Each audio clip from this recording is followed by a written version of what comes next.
asseyez-vous. Hein. Vous avez un micro chacun. Hop, vous le prenez, allez-y. Alors, Anthony Contat, vous êtes président de l'Association nationale des DRH du Rhône et de l'Ain, c'est ça? Oui, c'est ça. Carole Girondet, vous êtes directrice de l'Institut d'études du travail de Lyon et maître de conférences en droit privé à l'Université Lumière Lyon 2. Voilà. Jérôme Bertin, vous êtes responsable développement et organisation au sein de l'ARACT.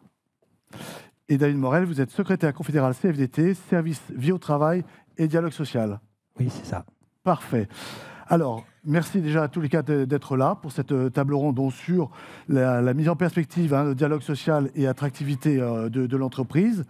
Je vous accorde une petite dizaine de minutes chacun pour présenter votre intervention. Ensuite, il y aura un temps d'échange entre vous. Et puis ensuite, il y aura un temps de questions-réponses avec le public. Voilà, je vous demande de ne pas intervenir pendant les interventions parce que sinon, ça sera un peu confus. Et donc, Anthony Contat, c'est vous qui commencez. Vous allez un peu nous planter le décor sur les enjeux justement de l'attractivité et la place du dialogue social dans l'attractivité. Ok, bonsoir à toutes et à tous. Donc déjà, une première chose, moi je ne me positionnerai pas en tant qu'expert, parce que j'ai entendu ce mot plein de fois en intro. Moi je suis un témoin. C'est-à-dire que je suis en entreprise, je suis un DRH avant tout, et donc je vais plutôt partager ce que nous on rencontre à la fois en entreprise et ce que rencontrent aussi nos adhérents, parce que le groupe Rhône et Ain, c'est 500 adhérents sur le territoire, donc c'est assez représentatif des entreprises, et moi particulièrement en PME, puisque j'interviens en fait que en PME, je suis DRH sur deux structures différentes, mais une quinzaine de sociétés juridiques, donc j'ai 4 CSE, donc je pratique le dialogue social quand même toutes les semaines, donc je vais plutôt parler de ce qu'on rencontre en fait au quotidien. Et donc sur la thématique, moi ce qui m'a particulièrement intéressé, c'est dialogue social et attractivité, c'est l'angle stratégique. C'est-à-dire de se dire, là on a vraiment un levier, c'est un vrai levier en fait stratégique pour les entreprises. Si je fais le lien avec les PME, je dirais que c'est aussi un défi, parce que souvent en fait en PME, on peut imaginer que la première barrière, c'est qu'on n'a pas forcément les moyens, les ressources pour aller en fait sur le terrain du dialogue social comme on l'entend classiquement. Je reviendrai sur la définition parce que moi je l'élargis un petit peu. Et donc pourquoi c'est stratégique? Parce que si on se place du côté des employeurs et des dirigeantes et dirigeants d'entreprise, il y a des thématiques qui ont été évoquées en intro, c'est j'ai des difficultés pour recruter, j'ai des difficultés parfois pour fidéliser, j'ai des difficultés, je ne crois pas l'avoir entendu, pour engager, qui est aussi un vrai sujet en fait aujourd'hui dans les entreprises, de se dire pourquoi j'ai du mal en fait à engager mes salariés sur leur place dans l'entreprise, sur le travail en fait qu'ils font. Et ça, ce sont de vrais enjeux en fait, stratégiques pour l'entreprise. Et si on se met du côté des salariés et des collaborateurs, aujourd'hui, on a des collaborateurs qui ont des attentes et des attentes qui sont assez élevées en termes de critères, et à juste titre, sur pas mal de thématiques qui sont celles de la qualité de vie au travail, de la flexibilité, de l'organisation du travail globalement. Et donc, si on met en fait en parallèle ces deux enjeux-là, on est bien en fait sur un sujet stratégique pour l'entreprise, parce que si on arrive en fait à travailler ensemble et à co-construire ensemble, on va pouvoir faire avancer les organisations et avoir des salariés qui globalement se sentent bien à la fois dans leur travail et dans leur organisation. Et pour moi, nous, employeurs et DRH, c'est vraiment notre job. Si je reviens sur la question du dialogue social, moi je veux juste donner ma définition, parce que comme je suis en PME, je n'ai pas toujours connu, en tout cas dans ma carrière jusqu'à maintenant, je n'ai pas toujours connu des partenaires sociaux. Je n'ai pas toujours connu des CSE ou des CE avant ou délégués du personnel. Et donc, il faut quand même bien se redire que moi, ce qui m'importe dans le dialogue social, c'est le dialogue entre les salariés et l'employeur. Donc, il se fait à tout niveau. Le dialogue social, pour moi, il commence entre le manager et le salarié. Clairement, c'est ça en fait le quotidien. C'est que dit en fait le manager, comment en fait il prend soin en fait de son salarié au quotidien, comment il l'écoute, et ensuite on va remonter sur les strates plus classiques qui sont la relation du salarié avec son employeur et son dirigeant. Évidemment, les organes type CSE, nos relations avec nos délégués syndicaux, quand on en a et qu'ils ont été désignés dans nos entreprises. Et donc ça, ce sont toutes les strates en fait, du dialogue social. Et juste pour donner un exemple, pour moi, le rôle que nous avons, alors je sais qu'il y a des DRH dans la salle, donc ils m'ont déjà entendu sur le sujet, mais je vais le redire, c'est qu'on doit, nous, être dans cette impulsion-là de mettre une dynamique de dialogue dans les entreprises. Et même quand on n'a pas forcément de CSE ou de délégués syndicaux, c'est quand même à nous de mettre cette dynamique-là. Et moi, je sais que j'ai eu pendant longtemps des PV de carence de CSE dans les entreprises où j'étais, mais j'ai créé un groupe qui s'appelle un groupe Dialogue, qui permettait quand même d'être une instance de discussion et d'échange, et où je sois sûr qu'en tant que DRH, je ne mette pas en place des mesures qui n'aient pas de sens par rapport aux salariés. Et donc j'avais besoin en fait d'avoir cet échange-là. Alors, ce qui est sympa quand on est dans un groupe Dialogue et qu'on n'est pas dans un CSE, c'est que c'est évidemment un peu plus light en termes de contraintes juridiques et administratives, mais par contre, l'essence est là. C'est-à-dire que je suis certain que ce que je suis en train de mettre en place correspond bien en fait à leurs besoins et qu'ils ont participé, qu'ils ont contribué au fond à ce dont ils ont besoin au quotidien. Donc ça me semble important. Et si on revient sur la thématique de l'attractivité, j'ai regardé donc hier pour notre soirée de ce soir quels étaient un peu les derniers baromètres sur les thématiques. J'en ai vu quelques-uns, j'en ai vu un de l'APEC de mars 2024 et un du Centre de recherche de Sciences Po, qui mettait un petit peu en relation les thématiques qui sont traitées aujourd'hui, à la fois dans les accords, mais aussi dans les discussions qu'il y a au sein des entreprises. On regarde du côté employeur, on va avoir les conditions de travail, la rémunération, et les questions qui sont liées autour de l'environnement. Apparemment, c'était une thématique que vous avez déjà traitée. Et si on regarde du côté des salariés, on va avoir des thématiques assez identiques, mais pas forcément dans le même ordre. Évidemment, les questions de rémunération, de soutien au pouvoir d'achat, de protection sociale vont arriver quand même assez haut, parce qu'on sait en fait l'ère dans laquelle on vit actuellement. Mais la question des conditions de travail, de l'inclusion et de l'environnement sont également dans la liste en fait, des attentes des salariés. Donc ça veut dire qu'on a des thématiques qu'on veut porter ensemble, à la fois au sein de nos entreprises, mais aussi peut-être dans l'image qu'on souhaite de la société dans laquelle on vit, parce que les entreprises sont aussi le reflet de la société dans laquelle on vit, donc on a un projet de société à mener, et donc au sein des entreprises, on peut mettre en place des accords qui vont correspondre en fait à ces valeurs-là. Voilà. Moi, c'est comme ça que j'aime en tout cas voir les choses avec les élus. Après, il peut y avoir des freins. Il peut y avoir des limites, parce que ce qu'attendent aujourd'hui les salariés, me semble-t-il en tout cas, c'est une écoute très forte, une écoute à la fois des besoins individuels et collectifs. Ce n'est pas forcément toujours évident de le faire dans une organisation qui, par définition, est collective. L'entreprise, l'association, c'est collectif. Néanmoins, on ne peut pas en fait balayer ou ne pas s'intéresser aux besoins individuels des salariés, parce que ça fait partie des critères de choix qu'ils vont faire, puisqu'on parle de l'attractivité, qu'ils vont pouvoir faire, c'est-à-dire la capacité à individualiser et à prendre en compte en fait, les besoins individuels de chacun et chacune dans les entreprises. Ça peut être une limite. Après, il y en a d'autres qui peuvent être, dans les plus petites entreprises, le temps, et pas uniquement le temps dédié par les dirigeants, mais aussi le temps dédié par les salariés. Moi, j'ai des élus qui ont quand même des fonctions avant tout, qui sont des fonctions d'un salarié. C'est parfois difficile en fait, de dédier du temps sur les thématiques, et il faut pouvoir adapter la charge de travail, leur laisser en fait ce temps-là pour qu'ils puissent en fait travailler sur les thématiques de dialogue social au sein des entreprises. Et puis la dernière chose que moi j'ai rencontrée, qui s'est un peu accentuée, je trouve, ces dernières années, et on en discutera peut-être avec certains collègues qui ne seront peut-être pas forcément d'accord avec moi, c'est que je trouve que la représentativité, par le biais en fait soit d'un mandat comme celui du CSE ou d'un mandat syndical, a quand même baissé, et que les salariés en fait ont besoin d'avoir un espèce de droit d'expression un peu individuel et direct, et qui ne vont pas toujours se retrouver dans un collectif comme celui en fait d'un CSE ou d'un syndicat. Donc on en rediscutera peut-être tout à l'heure. Je me permets de dire que je vois les salariés vivre ça. Ce n'est pas une conviction, c'est plus un constat en fait, que je rencontre, et qu'il faut pousser un peu pour avoir des candidats au CSE, par exemple. Il faut vraiment en fait, faire la promotion du CSE. Ce que moi j'ai fait dernièrement, parce que j'avais eu quand même 4 carences sur les 15 dernières années. Et là, j'ai réussi à avoir un CSE sur une des structures. Mais il faut faire un peu de promotion du mandat, voilà, entre autres. Et peut-être pour terminer, parce que je ne sais pas si je suis aux 10 minutes, parce que je vois que vous me regardez un peu. Non, ça va. Voilà, ça va. C'est que quand on dit dialogue social, on peut aussi y voir en fait la contrainte administrative que ça peut représenter. On peut penser aussi aux moyens financiers en fait, et aux ressources. Et je pense qu'on a la chance, en tout cas dans les structures les plus petites ou les PME, de pouvoir quand même avoir une agilité pour ne pas penser en fait qu'au côté financier. C'est-à-dire que la finance peut être, on va dire, l'élément financier peut être un frein, mais on peut quand même réinventer en fait du dialogue sans forcément avoir des moyens financiers, à partir du moment où on réfléchit au temps en fait qu'on va laisser et aux thématiques en fait qu'on veut porter. Ce qui me semble néanmoins important, si on revient en fait à la synthèse entre dialogue social et attractivité, c'est que Parce que l'attractivité, c'est aussi un peu le travail de la marque employeur qui pourrait être finalement une matière travaillée plutôt en fait, par un employeur, une direction com, RH, etc. Mais pour moi, on ne peut pas travailler une marque employeur si on n'a pas interroger nos salariés, si on n'a pas construit en fait quelque chose qui va correspondre à leurs besoins, parce qu'il y a l'attractivité, puis après il y a la fidélisation, je crois que vous l'avez dit dans votre intro, il ne faut pas juste attirer les gens, il faut qu'ils aient envie de rester et qu'ils continuent de s'épanouir au sein de nos organisations et qu'ils aient l'impression de progresser, parce qu'il y a une des choses qui est importante, c'est tout ce qu'on va leur proposer en termes d'évolution, parce qu'aujourd'hui on a des expériences collaborateurs qui sont beaucoup plus courtes qu'avant, les salariés, comme nous tous probablement, on a envie de vivre des choses plus intenses, de changer en fait plus, donc il faut qu'on soit à la hauteur de ces promesses-là. Donc ça me semble aussi important, mais on peut le faire qu'en co-construction. Je vois pas vraiment en fait comment on peut travailler de manière unilatérale en fait sur ces sujets-là quand on parle en fait d'attractivité, parce que finalement ceux qui vivent en fait au quotidien sont bien en fait nos collaborateurs.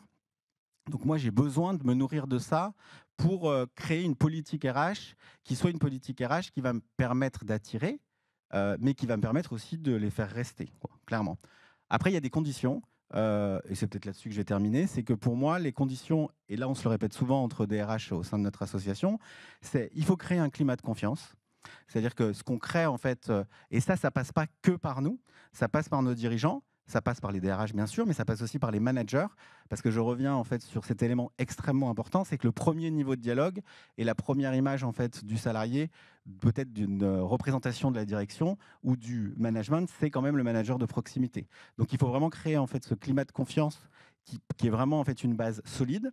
Et après, je pense qu'il faut avoir une culture d'entreprise qui est une culture d'authenticité. C'est-à-dire qu'il faut aussi, on n'est pas sur la promesse, on est vraiment sur des choses qui doivent être incarnées et vécues. Et il faut avoir la capacité à se challenger, se dire les choses. J'ai croisé certaines anciennes collègues des conseils de prud'homme tout à l'heure en intro qui me disaient « Bah oui, avec toi, on était en capacité en fait, de se confronter sur des sujets, mais par contre, l'objectif, en fait, c'était d'arriver en fait, à quelque chose de commun. » Et ben moi, j'aime bien retenir ça. C'est-à-dire qu'il faut quand même qu'on ait ça en tête. Le dialogue social, c'est avant tout du dialogue. Donc, il faut se parler et essayer d'avoir un objectif commun. Merci Anthony Contat. Carole Giraudet, vous êtes... Carole Giraudet, vous êtes directrice de l'Institut d'études du travail de Lyon. En un mot, vous pouvez nous expliquer en quoi ça consiste ? Je ne suis pas sûr que tout le monde connaisse. C'est un institut universitaire, donc une composante de l'Université Lyon 2, qui a été fondée en 1951, donc même avant l'Université Lyon 2, et qui regroupe en fait des enseignants mais en droit, mais aussi en sociologie et en ergonomie. Et nous délivrons des masters et des DU, et une licence professionnelle. Mais nous n'avons pas les 2 premières années. Voilà. Donc c'est un institut un peu singulier dans le paysage universitaire français. Donc, dans lequel que vous dirigez et dans lequel vous travaillez aussi, notamment sur l'un va pas sans l'autre sur cette problématique. Donc je vous laisse effectivement nous en parler. Merci. L'attractivité pour l'attractivité pour une juriste spécialisée en droit du travail, c'est pas un concept immédiatement lumineux dans son champ disciplinaire. Mais en revanche, ça m'a fait penser à un vieil arrêt de la Cour de cassation. Oui, on a des spontanéités comme ça, on revient très vite sur certaines idées. Et je me souvenais parce que les étudiants m'avaient dit « Mais madame, donnez-nous des exemples concrets de fautes lourdes que les juges retiennent. » Et finalement, je m'étais lancée dans une recherche et j'étais tombée sur une décision un peu surprenante où on avait une directrice d'un laboratoire qui était en charge notamment du recrutement des visiteurs médicaux. Et finalement, son employeur l'avait licenciée pour faute lourde. Curieux. Ça va quand même jusqu'à la Cour de cassation. Et on s'aperçoit, dans les faits de l'arrêt, qu'en fait, cette directrice de laboratoire, lors des recrutements, disait tout le bien qu'elle pensait de son entreprise et expliquait aux futurs candidats que tous les visiteurs médicaux de son entreprise, enfin de son laboratoire, ne pensaient qu'à une chose, à partir. Elle se défend en disant, mais en fait, c'était une technique de recrutement. Je voulais provoquer les réactions et surtout les informer de la situation de l'entreprise pour évaluer leur détermination. La preuve que je n'ai pas dénigré l'entreprise, on a embauché un visiteur médical et je l'ai même formé. Les juges n'ont pas été convaincus du tout par l'argumentaire de cette salariée et on a confirmé la faute grave à la faute lourde, pardon, c'est tellement rare, à tous les stades de la procédure, mais devant la Cour de cassation. Donc cet arrêt, finalement, au-delà de l'anecdote, enfin pour cette salariée, c'était pas une anecdote, hein, elle avait quand même 17 ans d'ancienneté et on ne sait rien de la réalité des conditions de travail des visiteurs médicaux. Hein, donc c'est vraiment sur la solution de la Cour de cassation. Elle est illustrative, à mon avis, de ce qui a déjà été soulevé, c'est-à-dire du lien entre attractivité, on attire l'extérieur, mais en même temps, le bien-être et l'engagement des travailleurs ou des collaborateurs, on peut préférer des terminologies différentes, le bien-être et l'engagement de ceux qui travaillent déjà dans l'entreprise. Et on peut prendre un autre exemple de valorisation, notamment au moment du recrutement, de l'engagement des salariés. Il n'est pas... Je peux être démentie sans difficulté, mais il me semble qu'il n'est pas rare dans les recrutements que certaines entreprises valorisent les activités sociales et culturelles des CSE auprès des candidats. Or, les activités sociales et culturelles, si elles existent, c'est déjà œuvre de dialogue social. Il signifie qu'on est dans des entreprises où il y a un CSE, mais ça veut dire qu'il y a un engagement des salariés, qu'ensuite ce CSE est actif et qu'on lui donne des moyens. Donc, le dialogue social a différentes formes. Mais on va me dire, au moment du recrutement, les salariés sont sans doute, les futurs salariés, les candidats, sont sans doute beaucoup plus intéressés par la rémunération, le temps de travail, les conditions de travail, les conditions de transport, la possible conciliation de l'emploi avec une vie personnelle, les possibilités d'évolution au sein de l'entreprise. Mais tous ces objets, ce sont des objets du dialogue social. Or, les propositions de l'employeur peuvent même résulter du dialogue social dans l'entreprise. Alors évidemment, ce résultat, il peut être formalisé et dans ce qu'on appelle un accord collectif, la manifestation la plus visible du dialogue social. Et grâce à Sophia, on a bien pu trouver un accord collectif qui parlait d'attractivité, notamment dans le préambule. Accord collectif d'entreprise sur l'attractivité, dont les mesures visaient à la fois des salariés évidemment présents, mais aussi des salariés à recruter, puisqu'on met en place en fait une prime de cooptation de 500 à 100 euros. Alors, on ne comprend pas trop la variation du montant, mais en tout cas, dans cette entreprise d'hébergement médicalisé pour personnes âgées, et on sait que c'est aussi un secteur en difficulté de recrutement, à la fois on met en place une prime de cooptation, une prime de bienvenue, et en même temps, on valorise le travail du week-end pour les salariés qui travaillent déjà. Alors, vous allez me dire, il faut aussi des fonds financiers pour prendre ce type d'accord. Mais on voit bien que là, il y a un partage à la fois des salariés présents, représentés, et de l'employeur ou de la direction pour attirer de nouveaux salariés. Parce qu'évidemment, en l'occurrence, ça pose la question aussi de la charge de travail pour les salariés qui sont présents. Ce n'est pas qu'un enjeu, à mon sens, pour l'employeur. Alors, les accords collectifs, sans doute, c'est un résultat du dialogue social. C'est souvent un atout pour l'entreprise, parce que comment imaginer une entreprise qui puisse être attractive sans qu'on conclue d'accord, mais plus largement, sans qu'on informe, sans qu'on discute, sans qu'on essaye de s'entendre.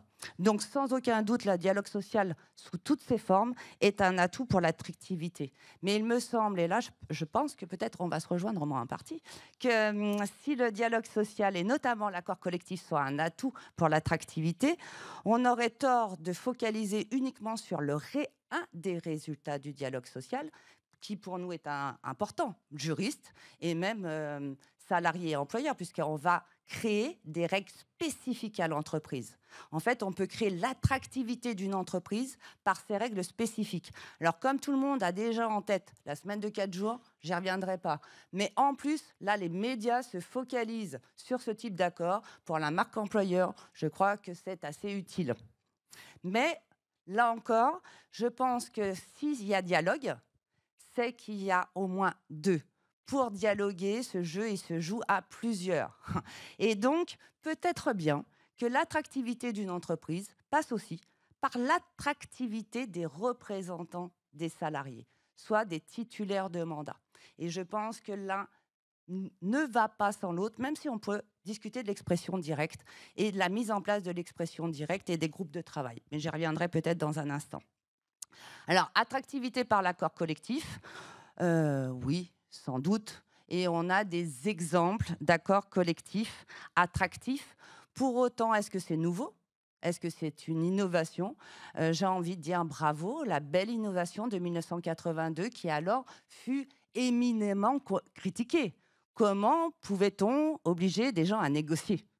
1982, c'est l'obligation de négocier. Et on voit aujourd'hui les potentialités et les évolutions de cette obligation souvent mal ressentie à l'époque, en tout cas par certains, qui arrivent aujourd'hui à ce qu'on se rencontre régulièrement pour négocier. Et on a quand même la pratique qui a complètement appréhendé ce rituel, parce qu'aujourd'hui, on parle assez facilement de NAO.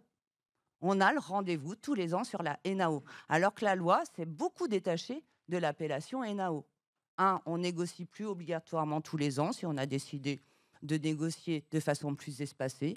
Et puis la NAO, tout de suite, ça nous fait référence à salaire, temps de travail effectif. Or, aujourd'hui, les objets de négociation obligatoires ont évolué, ce qui nous pose la question, évidemment, d'une négociation fragmentée ou transversale. C'est peut-être là où il y a davantage d'innovation.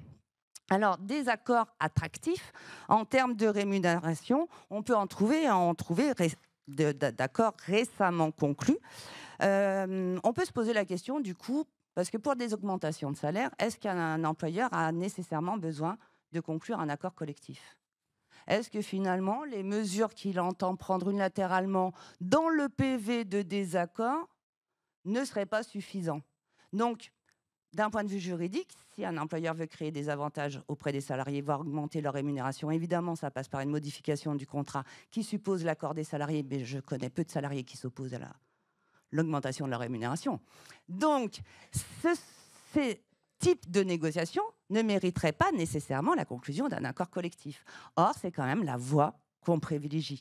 L'accord, c'est quand même un acte de paix sociale.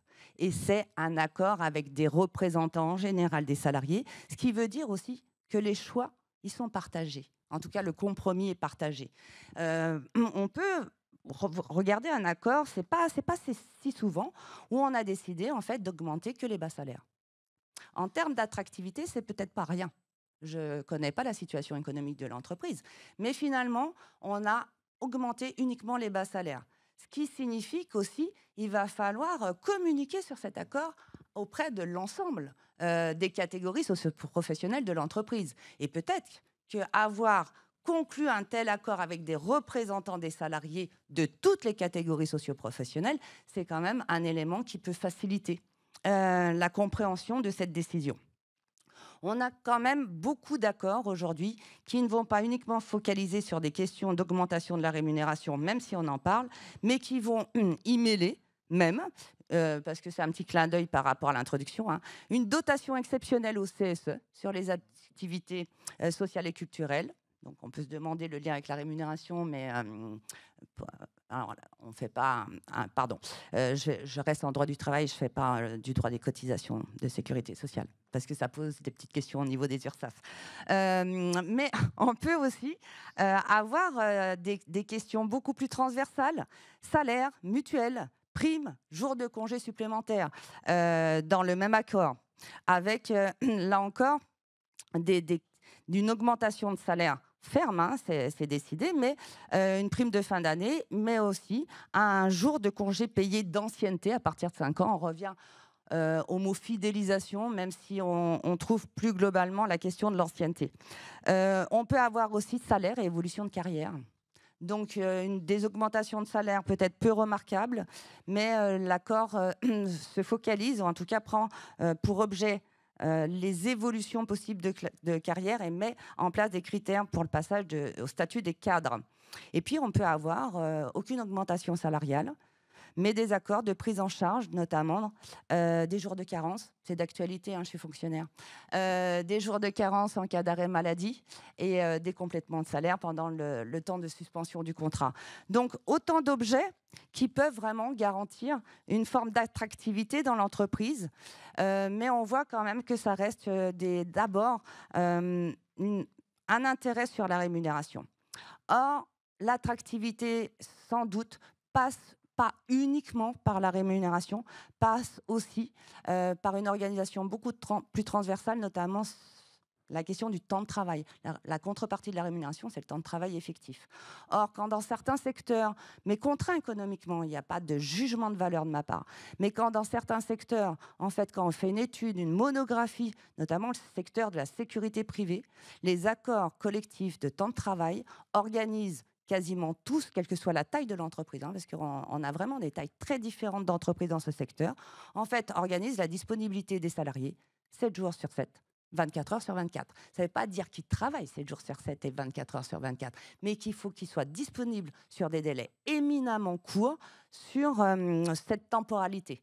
Là, on voit bien que l'accord collectif qui permet cette disponibilité-là pose l'inverse de l'attractivité. Et on voit bien que dans ces secteurs-là, par exemple, il y a très peu de mixité. Est-ce qu'il n'y a pas un lien ? La question, parce que j'avais envie de faire le lien. J'avais envie de faire le lien, notamment, il y a des négociateurs dans la salle, sur cette fameuse obligation de négocier l'égalité homme-femme. Ces accords sur lesquels on se penche, parce que s'il n'y a pas d'accord, il faut faire un plan unilatéral, et puis on risque une sanction pécuniaire. Et tout le monde regrette que finalement, ces accords, ils n'aient pas des contenus vraiment stimulants, notamment pour parvenir à cette égalité. On la cherche, on peine, on la trouve toujours pas, parce que ça, c'est pas nouveau, cette recherche d'égalité. Mais peut-être que c'est une négociation attractive, c'est aussi une négociation qui pose cette question de l'égalité homme-femme sur tous les sujets traités dans la négociation, qui soit certes de la rémunération, mais qui soit certes de la carrière, qui soit du temps de travail et évidemment de la qualité de vie au travail, comme de la conciliation de la vie personnelle, la vie professionnelle. Mais pour prendre tous ces sujets dans leur globalité, sans doute, il faut un bon DRH, mais je pense que sans doute, il faut de très bons interlocuteurs aussi, qui connaissent la situation des salariés, qui vont à leur contact. Et c'est pour ça que je conclurai, vous me dites aussi, parce que je n'ai pas l'horloge dans la tête, je conclurai sur la question de l'attractivité des mandats. Alors certes, toutes les formes de dialogue sont possibles et il n'a jamais été question de confisquer la parole des salariés dans un échange direct. Le Code du travail a tellement eu peur quand il a mis en place les délégués du personnel qu'il l'a précisé. Voilà. On ne peut pas empêcher un salarié d'exprimer directement ses réclamations individuelles auprès de l'employeur. Donc, c'est vraiment garanti. On a un truc assez ancien aussi de 1982, c'était le droit d'expression directe. Voilà, toujours des petits clins d'œil quand même à monsieur le ministre qui est de notre région. Et on a donc, c'est cette expression directe. Mais à un moment, pour construire un dialogue social sur des questions transverses relativement compliquées, qui peuvent aussi avoir des jeux d'intérêts différents au regard des catégories socio-professionnelles, est-ce que des interlocuteurs formés, des interlocuteurs identifiés, mais surtout des interlocuteurs reconnus dans l'exercice de leur mandat. Et c'est là où, juste pour une petite discussion, j'ai rien contre les groupes de travail, mais comment on articule les groupes de travail avec les institutions représentatives du personnel sans les délégitimer? C'est dur à dire. Mais le CSE, c'est que administratif, c'est que des contraintes juridiques. La vérité des conditions de travail, c'est uniquement les groupes de travail. Je pose la question. Et là aussi, attentif aux moyens de réaliser un mandat de représentation. Pourquoi ? Parce que attractivité, c'est clair. Les mandats aujourd'hui en souffrent et on a une crise de vocation. Merci beaucoup, Carole Giraudet. Jérôme Bertin. Est-ce que vous voulez déjà éventuellement réagir ? Non, vous ? Non, Jérôme Bertin. Ça marche ? Oui. Oui, je suis un peu surpris parce que je pensais que monsieur parlait avant, donc je veux pas vous voler votre temps de parole. Oui, j'avais envie de réagir sur 2-3 choses. La première chose, c'est effectivement l'attractivité n'est pas un objet de dialogue social. C'est ce qui fait attractivité qui est objet de dialogue social. Et on voit qu'il y a différents leviers. Alors certains ont été évoqués. Et on voit qu'il y a, on parle d'engagement, on parle de qualité de vie au travail, mais en réalité, il y a beaucoup d'accords, si je comprends bien, qui tournent autour de la rémunération. Et il me semble que c'est un peu en contradiction avec ce que disent différentes études, notamment celles de l'ANACT, qui ont été conduites auprès de différentes professions. L'idée, c'était de recueillir ce qui faisait attractivité, tant du point de vue des employeurs que du point de vue des salariés. Et effectivement, je suis d'accord avec vous, on retrouve des grandes familles, mais pas dans le même ordre. Mais en fait, quand on va dans le détail, on a des familles plus nombreuses et c'est intéressant d'aller un peu dans le détail, en fait. J'en ai recensé 6, dont une qu'on a complètement oubliée, alors à moins qu'on appelle ça QVT. Mais la première qui apparaît lorsque on fait exprimer ces populations, c'est la pénibilité et l'exposition au risque professionnel. Et vous allez dans le BTP, vous allez dans tout, dans pas mal de secteurs qui sont en tension, vous avez toute la déclinaison des risques professionnels et toute la déclinaison de la pénibilité. Et apparaissent, chose pas si nouvelle parce que tout le monde en parle, mais finalement pas si vieille non plus, apparaissent des risques importants, des risques psychosociaux liés à la charge de travail, à tout un tas de causes, qui touchent des métiers manuels. Et lorsqu'on interroge encore ces salariés, il y a eu un article qui est paru d'ailleurs qui a confirmé ça dans Le Monde cet automne, lorsqu'on interroge des salariés, par exemple du BTP, pour dire est-ce que vous allez, quand vous aurez 50 ans, où est-ce que vous serez? Et pour des raisons de pénibilité, d'exposition au risque, ces gens-là disent je ne serai pas dans mon entreprise. Voilà, donc il y a un premier levier qui est quand même un levier basique, qui sont des questions de prévention de risques professionnels. Il y a un deuxième levier. Alors j'ai gardé l'expression parce qu'elle revient partout quand on discute avec des employeurs et des salariés. Ce deuxième levier, c'est ce qu'on appelle l'ambiance au travail. Alors qu'est-ce que c'est l'ambiance au travail? Monsieur a parfaitement dit un certain nombre de choses. C'est une capacité à échanger, notamment avec son supérieur, que ce soit son supérieur direct ou plus haut dans la ligne managériale. C'est avoir une bonne qualité de dialogue. Mais pourquoi faire?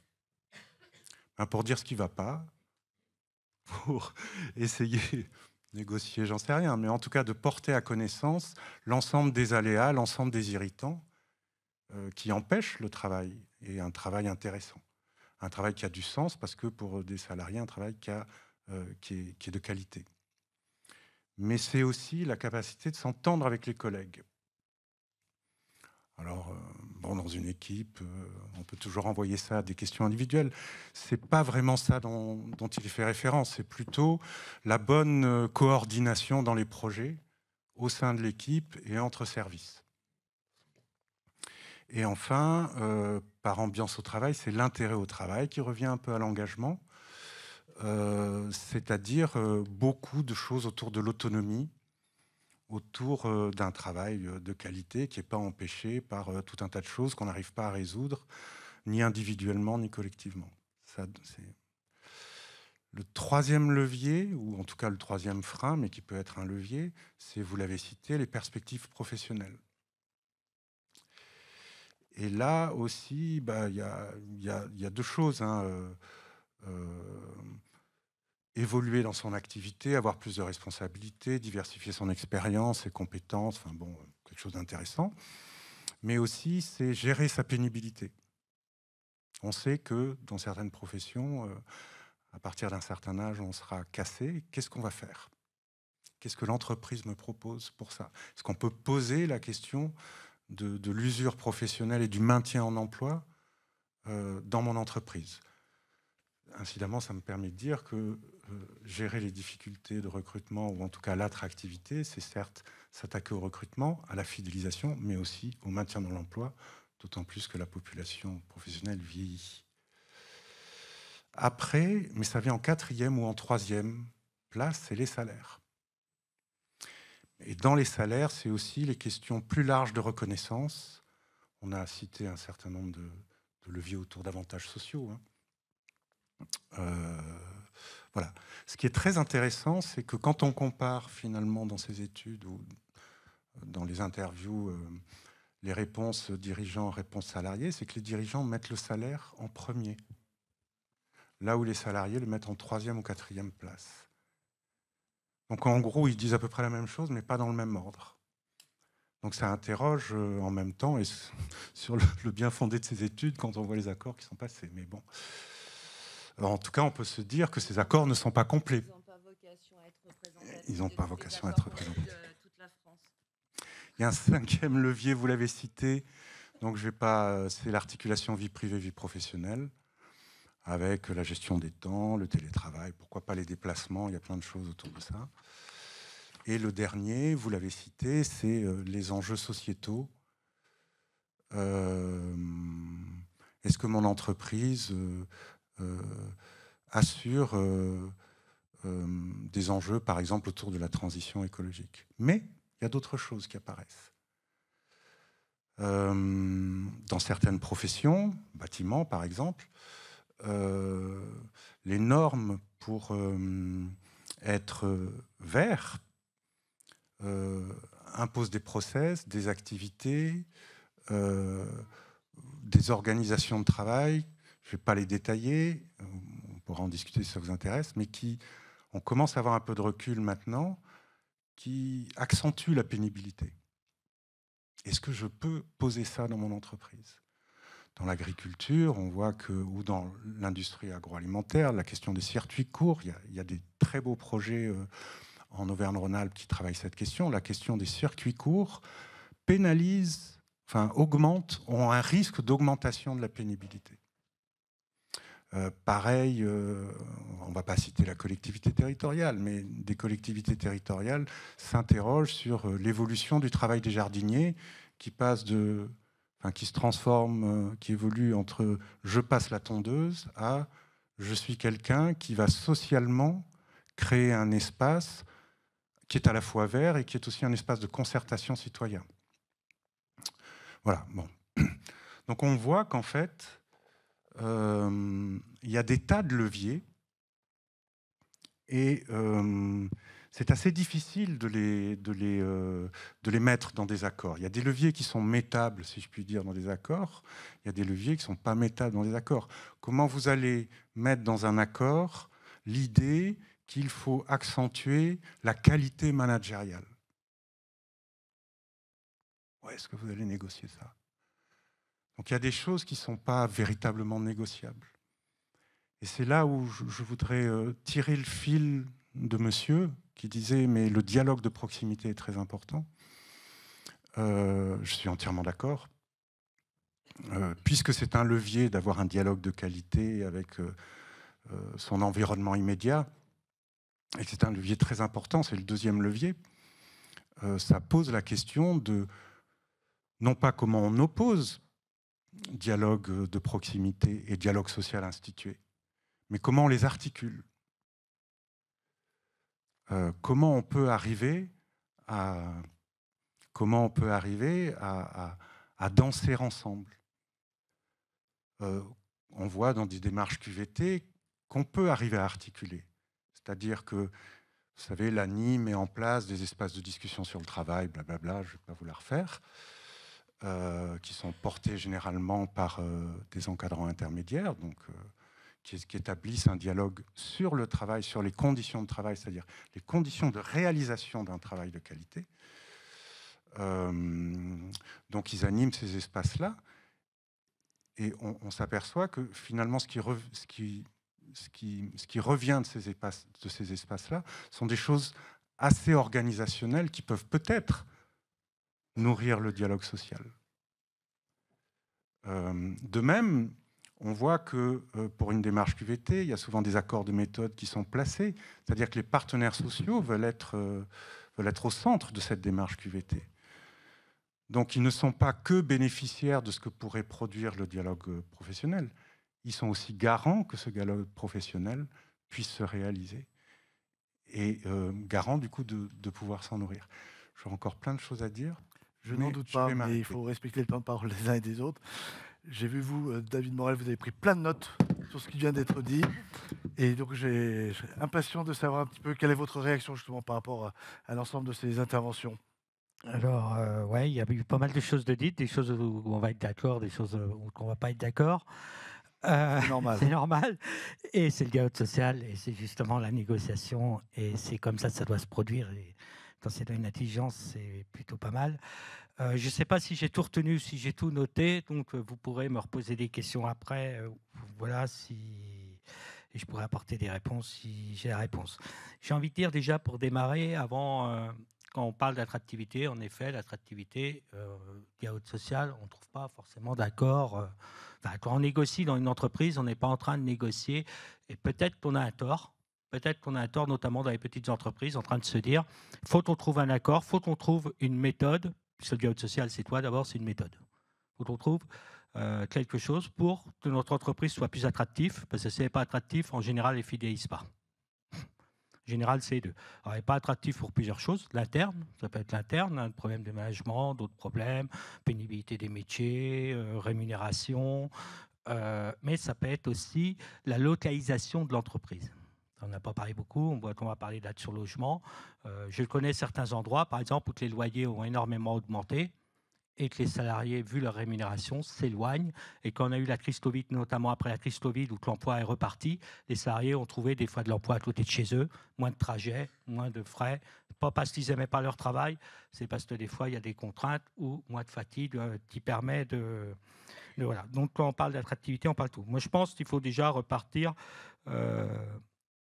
Quand on est dans salarié et quand je discute avec des militants, souvent ils partent des besoins, et là je ne suis pas tout à fait d'accord, ils vont voir les salariés, ils discutent avec les salariés les besoins, et ils travaillent aussi dans l'entreprise. Ça a été bien dit, les représentants du personnel connaissent. Moi, quand j'ai été élu dans ma boîte, c'est là que j'ai appris le mieux l'entreprise. Puis on est obligé de faire le tour des ateliers, d'ailleurs c'est un plaisir de faire le tour des ateliers, d'aller voir comment ça se passe sur les ateliers, parce que même quand on est dans une entreprise, je pense qu'on est RH, employeur, ou salarié, acteur de l'entreprise, on ne connaît pas tous les postes, on ne connaît pas tout.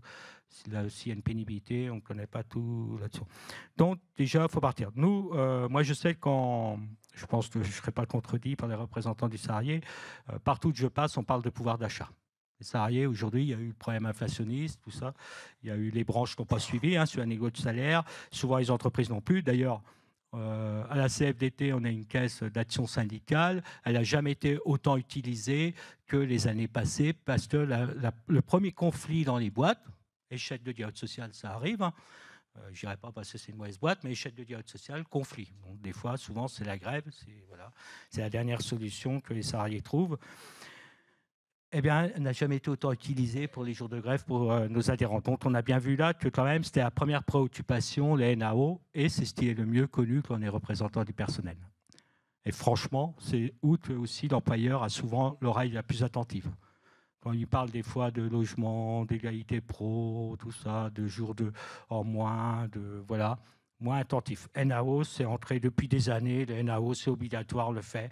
Et c'est vrai que malheureusement, on parle peut-être un peu trop salaire des fois, mais c'est une part importante pour les salariés. Pour nous, l'entreprise, c'est un lieu d'émancipation pour les salariés. Et les salariés, si vous voulez fidéliser ou qu'ils soient attractifs, il faut qu'ils voient leur parcours dans l'entreprise. Et je pense qu'il faut qu'il y ait une gestion aussi des parcours professionnels. On ne voit pas assez d'accords souvent. Alors l'accord, ça formalise, ça permet que ça soit cadré et de savoir où on va, que le lendemain matin, on ne change pas non plus d'avis ou qu'il y ait une incompréhension, on sait où on va. Donc c'est aussi ça l'avantage de l'accord.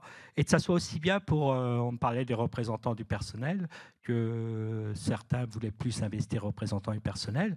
Ben moi, je leur souhaite bon courage aux représentants du personnel. Le droit du travail s'est énormément complexifié. Il y a énormément de négociations. Les droits ont été diminués en 2017. Très rare est l'entreprise, puisque l'idée, des ordonnances, on en croit ce qu'on veut, mais c'était quand même de négocier, d'adapter à l'entreprise. Très rares sont les entreprises qui ont augmenté le droit syndical ou fait des accords de méthode pour donner du temps à la négociation ou pour avoir des élus de proximité pour remplacer EDP. Donc, quand on est élu du personnel, représenter les autres, c'est une fierté. Mais quand ça devient trop sur la vie de famille, ça devient, on n'a plus envie de se représenter. Et ça fait peur, puisque aujourd'hui, il faut quand même se professionnaliser pour être représentant du personnel, pour arriver à suivre les négos, pour arriver à comprendre un projet d'entreprise. Et voilà.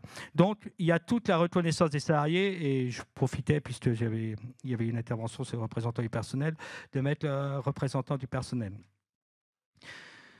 Il y a la reconnaissance. Alors là, moi, ce qu'on entend et ce qu'on avait fait dans l'enquête Parlons Travail, la plupart des salariés avaient un problème de sens à leur travail. Ils ne reconnaissaient pas leur travail bien fait par des problèmes de management. Ça relève d'une enquête par rapport à ça auprès des salariés, 200 000 qui avaient répondu.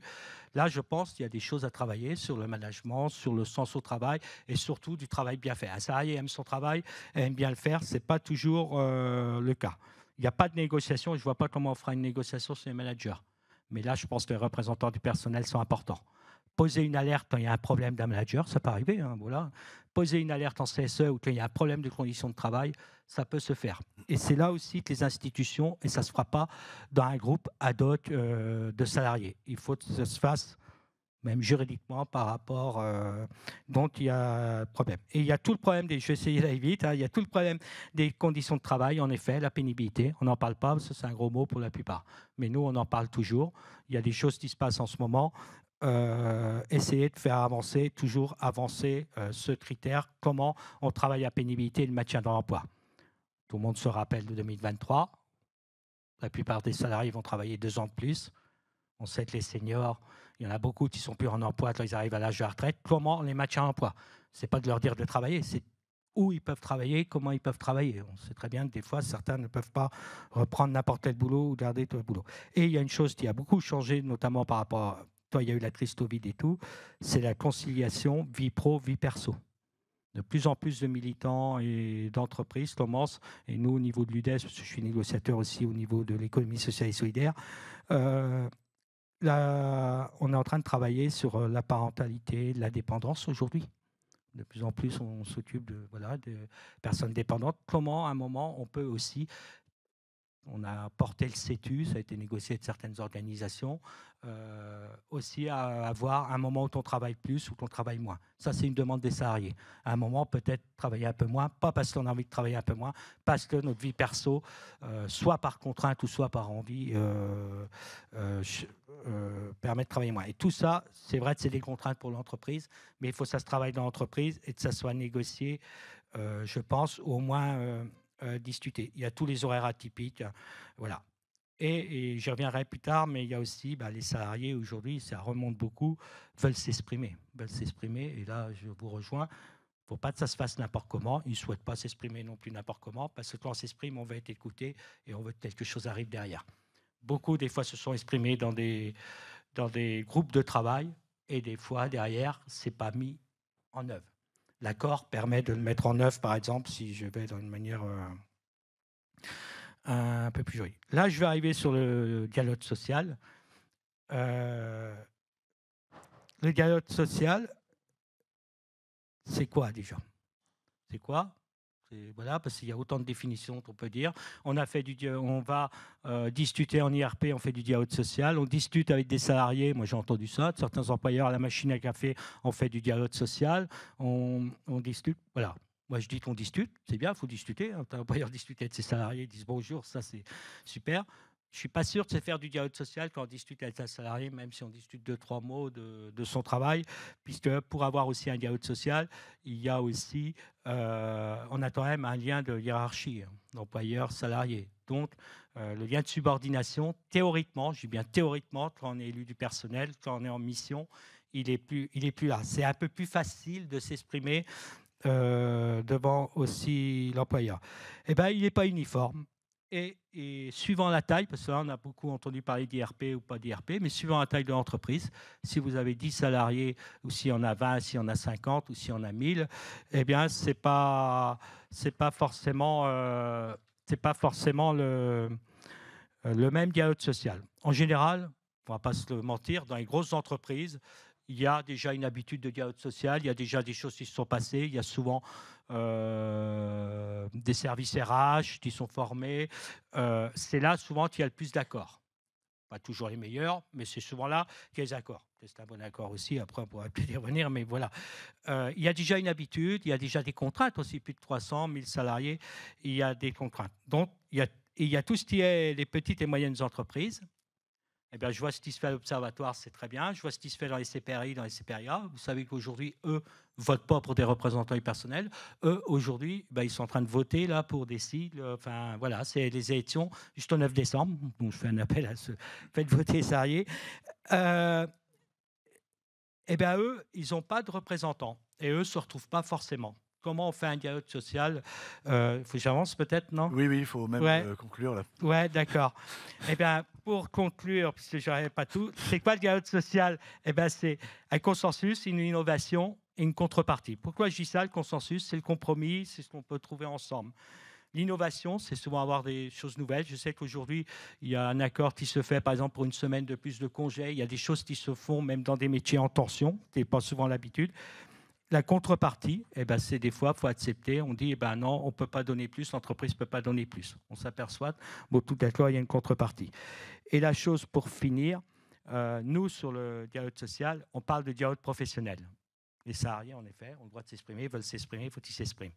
Mais il faut qu'ils s'expriment sur des choses, parce que quand on fait du dialogue social, ce qu'on souffre, nous, des fois, ou ce qu'on peut demander de plus à l'employeur, c'est la transparence et c'est d'avoir tous les éléments.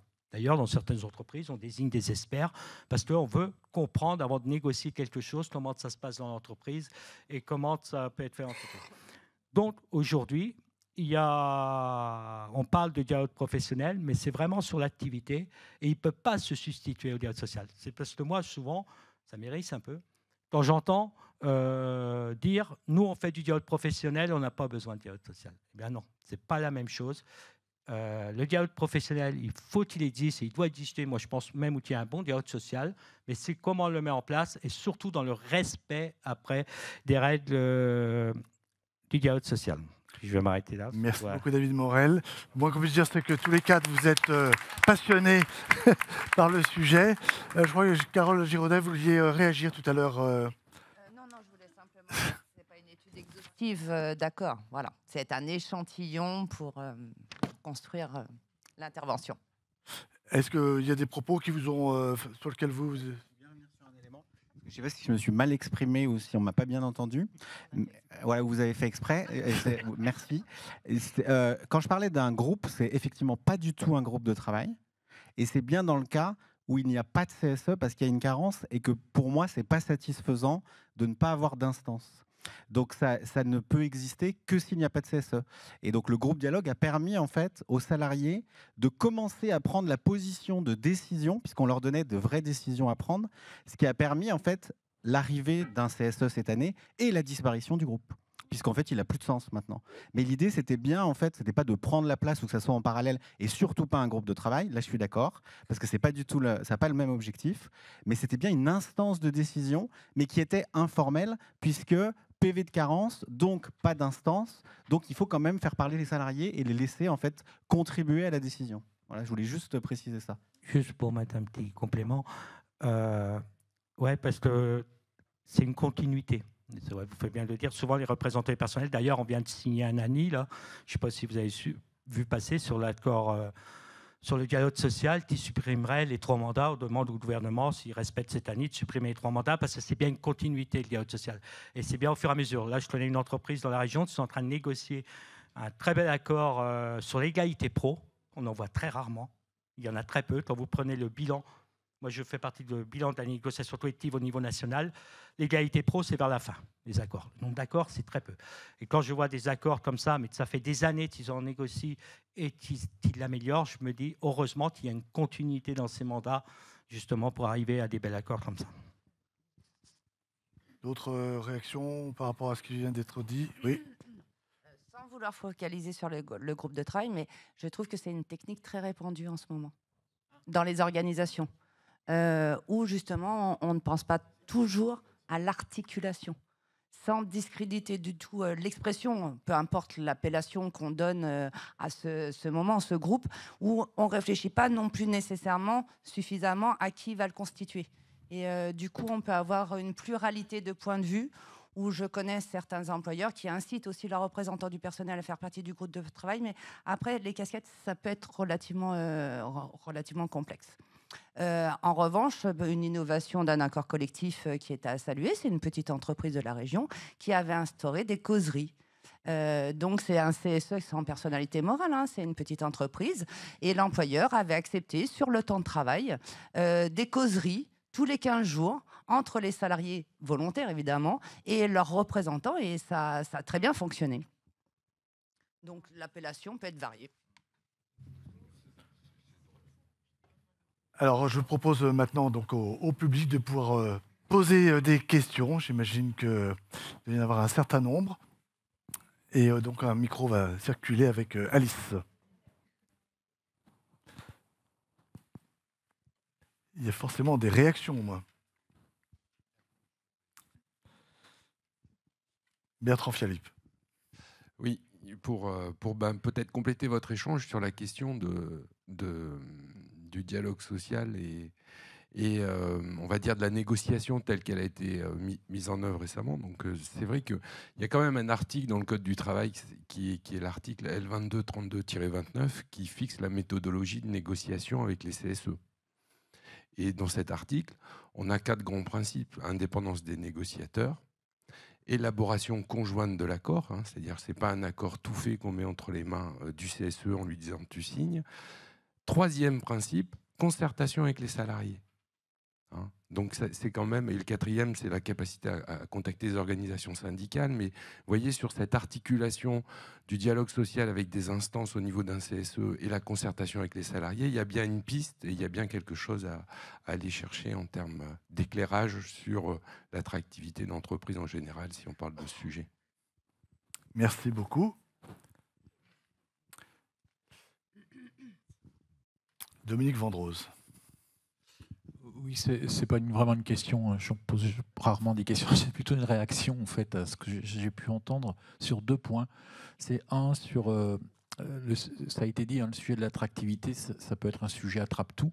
En fait, c'est-à-dire qu'il est composé de tout un tas de choses et vous l'avez parfaitement signalé. Et moi, j'ai l'impression qu'une entreprise est attractive ou un secteur quand elle arrive à mettre en musique en fait tous ces différents facteurs qui jouent sur l'attractivité. C'est-à-dire que je pense, enfin, ce que j'ai vu dans certaines entreprises, c'est qu'une entreprise est attractive quand elle arrive à mettre quelque chose en plus, c'est-à-dire pas simplement la rémunération, mais aussi un esprit dans tout ça, une forme de mise en musique de tout ça. Alors, vous avez parlé de la marque employeur.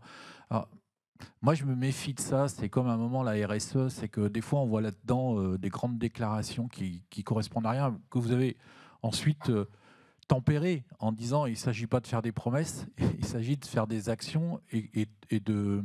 Parce que des promesses qui ne sont pas tenues, c'est le pire pour l'attractivité. Et c'est en ça que je pense que, d'une certaine manière, le dirigeant ou les dirigeants, enfin, ou l'instance dirigeante, c'est un acteur, sont des acteurs très importants pour créer quelque chose qui soit de l'ordre de l'attractivité. Voilà. 2e point, j'ai bien aimé le lien que vous faites avec l'égalité homme-femme. Parce que là, j'ai eu la chance, l'honneur de travailler à l'ANACT. et en particulier, enfin, moi, ce qui m'avait frappé, c'est qu'à l'époque, on travaillait sur les problèmes de pénibilité, déjà un peu d'attractivité. C'était en gros, quand on n'arrivait plus à trouver des hommes pour faire le travail, alors on s'intéressait à finalement comment est-ce qu'on pourrait attirer les femmes. Et alors, du coup, ce qui était des choses qui étaient incontournables, données, qu'on ne pouvait pas changer, d'un seul coup, parce qu'on ne trouvait plus d'hommes pour le faire, alors on changeait l'organisation, on changeait le temps de travail, on changeait tout un tas de choses, ce qui fait que l'entreprise n'était pas du coup, c'est pas qu'elle elle attirait les femmes, elle devenait du coup attractive pour les hommes et pour les femmes. Voilà. Et je pense qu'effectivement, c'est un axe de travail qui, moi, me paraît extrêmement intéressant, en fait. Je ne sais pas, je n'ai pas de référence pour dire les entreprises avec des hommes ne seraient pas attractives ou que des femmes, elles seraient... Mais ce que je crois, enfin, en termes d'hypothèse, parce que je l'ai constaté, c'est que quand une entreprise travaille sur le fait que chaque emploi puisse être tenu par des hommes et par des femmes, je formule l'hypothèse, en tout cas, qu'elle devient plus attractive pour tout le monde. Voilà. Et c'est peut-être un axe de travail pour le coup. Merci. Sonia Paco. Oui, bonsoir, Sonia Paco, secrétaire régionale Auvergne-Rhône-Alpes CFDT.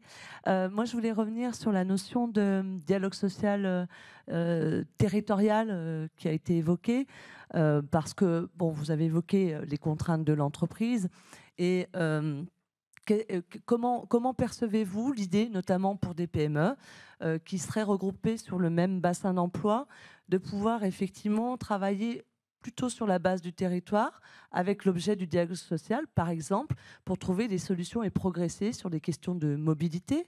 Vous avez été cité tout à l'heure ce qui a été fait entre des structures très éloignées pour les saisonniers. Hein. C'est un peu cette idée de pouvoir effectivement se regrouper, avoir un accord avec une dimension, alors là c'était plutôt par branche, mais là moi ce qui m'intéresse c'est le territoire, pour pouvoir trouver des solutions communes avec les partenaires sociaux de chacune des entreprises pour plus innover, on a parlé d'innovation, créer mieux et aller au-delà du contrainte de l'entreprise quand elle est seule. Voilà, j'aurais voulu pouvoir peut-être avoir une expression là-dessus. Anthony Contat. Alors moi, je ne l'ai pas connu par territoire, par contre je vous rejoins, alors par branche bien sûr, j'ai déjà participé, nos entreprises ont déjà participé. Par contre, je ne l'ai pas vécu, je ne le connais pas, mais la manière dont vous le présentez, je vois bien en fait l'intérêt en tout cas sur la thématique de l'attractivité, parce que ça permet en fait de travailler finalement les avantages, les leviers et de travailler en fait les freins. Des choses qu'on a pu faire en fait uniquement par branche ou des fois en fait sur certaines localisations. Je pense par exemple au sein de la NDRH, c'est quelque chose qui a été fait, je crois, par le groupe Savoie Haute-Savoie pour des questions de territoire, de hausse des loyers, de coûts de vie en fait extrêmement élevés et de proximité en fait avec la Suisse, où il y a des entreprises en fait qui se sont regroupées. Mais attention, c'était pas une initiative de dialogue social au départ, c'était une initiative d'employeurs, mais les élus participaient. Voilà. Donc je sais que ça s'est fait sur quelques entreprises en fait d'un territoire. Mais moi je ne l'ai pas connu. Par contre, je trouve que l'idée, elle est particulièrement pertinente pour les entreprises en fait en elles-mêmes. Et je reviens à ce qu'on se disait, je suis d'accord avec M. Morel, pour moi c'est quand même les salariés qui sont vraiment en capacité finalement d'être les ambassadeurs et les promoteurs de ce qui fait en fait le sel de leur travail et de l'entreprise dans laquelle ils vivent. Donc on a besoin en fait de les entendre sur ces sujets-là. Et on peut travailler aussi les freins que peuvent représenter certains territoires. Mais moi je ne l'ai pas connu. Et j'en ai pas l'expérience, en tout cas. Alors moi, j'avais une question. On est en direct sur LinkedIn. La place des réseaux sociaux, on voit qu'elle a pris vraiment une place importante, notamment pour le recrutement. Est-ce que c'est quelque chose qui est soutenu, justement, c'est évoqué dans le dialogue social, parce que c'est quand même relativement récent. Est-ce que c'est quelque chose qui percute un peu chez les uns, chez les autres, ou est-ce qu'on se sent un peu obligé finalement de reposter un poste de son directeur est-ce que c'est valorisant?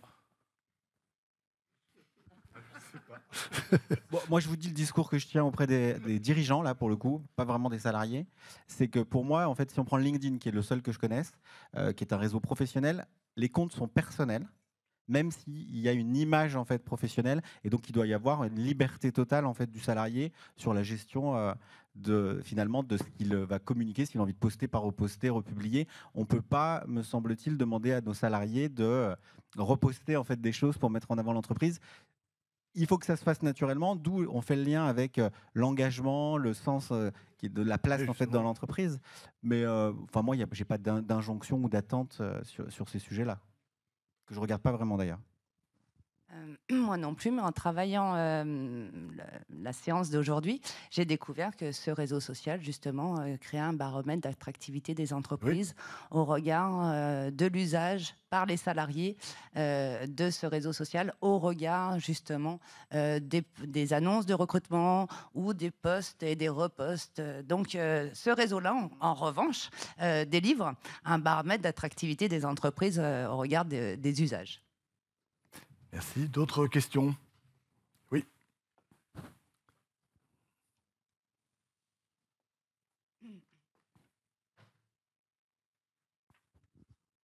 Bonsoir.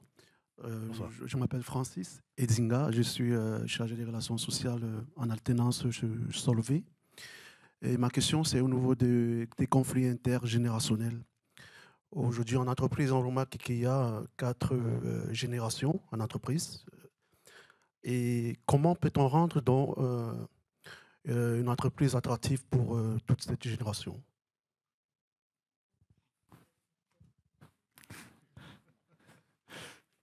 Vous avez forcément une réponse. Parce que la question est vraiment en plus très, très intéressante.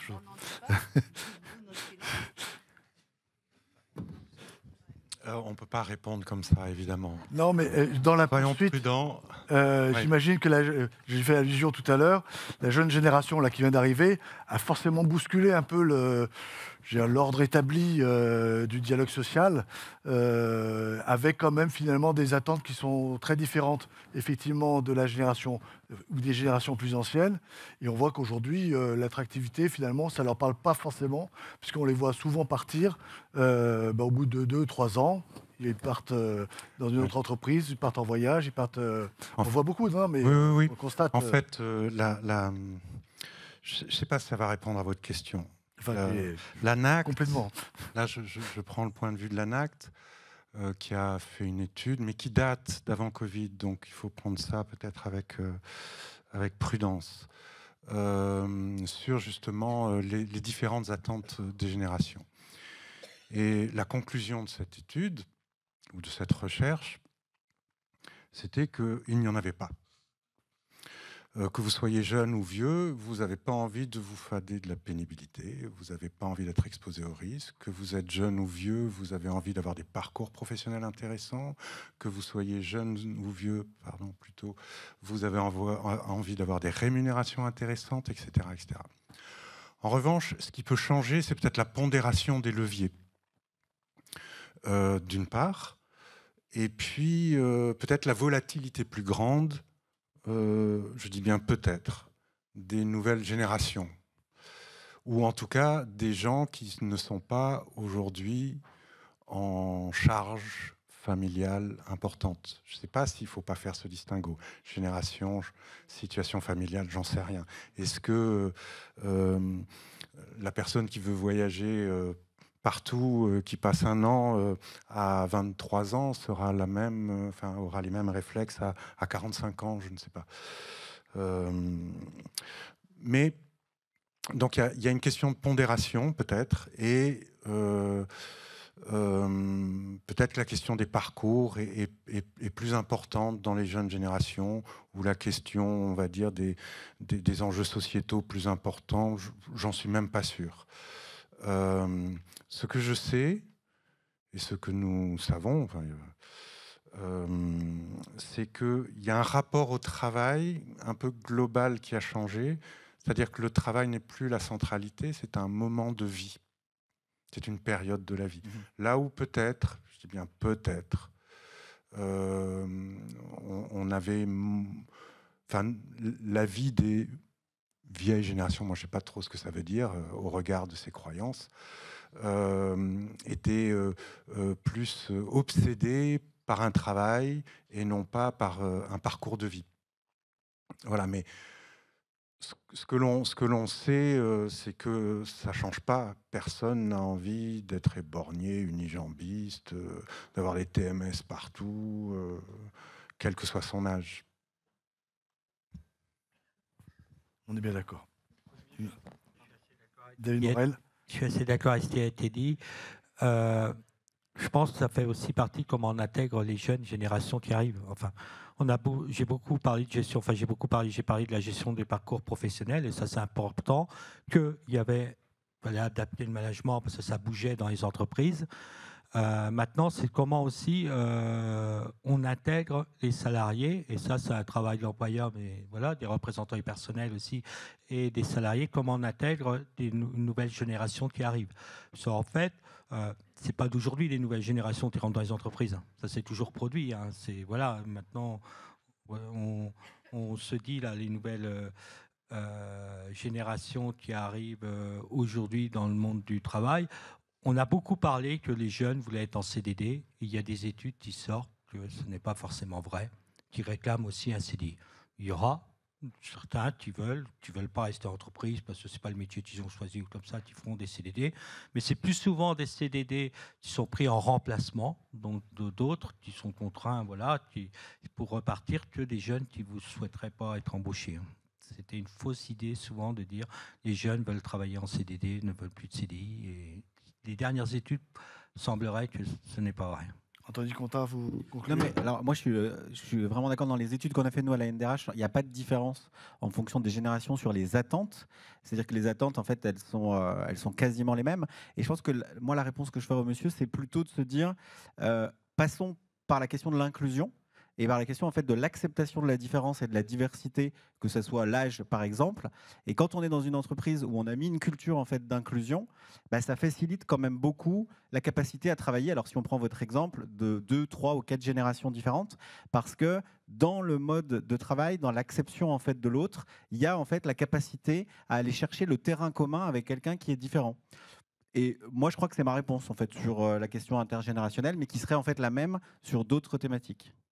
Parfait. Merci beaucoup à tous les quatre, vraiment, pour votre intervention.